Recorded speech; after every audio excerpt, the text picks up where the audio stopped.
ನಮ್ಮ ಪಕ್ಷದಲ್ಲಿ ಪ್ರತಿಯೊಂದು ರಾಜ್ಯದ ಎಂಪಿಗಳ ಸಭೆಯನ್ನು ಪಕ್ಷದ ಇನ್ಚಾರ್ಜ್ ಅವರು ಮಾಡಬೇಕನ್ನುವಂಥದ್ದು ಈಗಾಗಲೇ ತಡಾಗಿತ್ತು. ಕಳೆದ ಸಂಸತ್ ಅಧಿವೇಶನದಲ್ಲಿ ಆಗಬೇಕಾಯಿತು, ಆಗಿರಲಿಲ್ಲ. ಅದಕ್ಕೆ ಈ ಬಾರಿ ವಾಡಿಕೆಯಂತೆ ಆಗಿದೆ.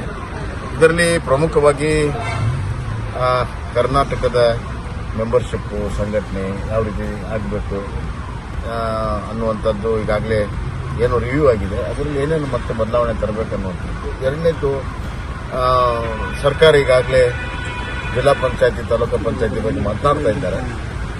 ಇನ್ನು ಅವರು ಮಾಡುವಂಥ ತೀರ್ಮಾನ ಮಾಡಿಲ್ಲ. ಅದಾಗೂ ಕೂಡ ನಾವು ಏನು ಲೋಕಸಭಾದಲ್ಲಿ ನಮ್ಮ ಗೆಲುವಾಗಿತ್ತು, ಮತ್ತೆ 3 ವಿಧಾನ ಉಪಚುನಾವಣೆಯಲ್ಲಿ ಗೆಲುವನ್ನು ಮುಂದುವರಿಸ್ಕೊಳ್ಳೋಕೆ ಸಾಧ್ಯ ಆಗಿರಲಿಲ್ಲ. ಅದನ್ನು ಹಿಮ್ಮೆಟ್ಟಿ ಜಿಲ್ಲಾ ಪಂಚಾಯತಿ ತಾಲೂಕು ಪಂಚಾಯತಿ ಸಂಘಟಿತವಾಗಿ ಹೋರಾಟ ಮಾಡಿ ಎಲ್ಲ ಕಡೆ ಗೆಲ್ಲಬೇಕು ಅನ್ನುವಂಥದ್ದು ಬಹಳ ಪ್ರಮುಖವಾಗಿದೆ.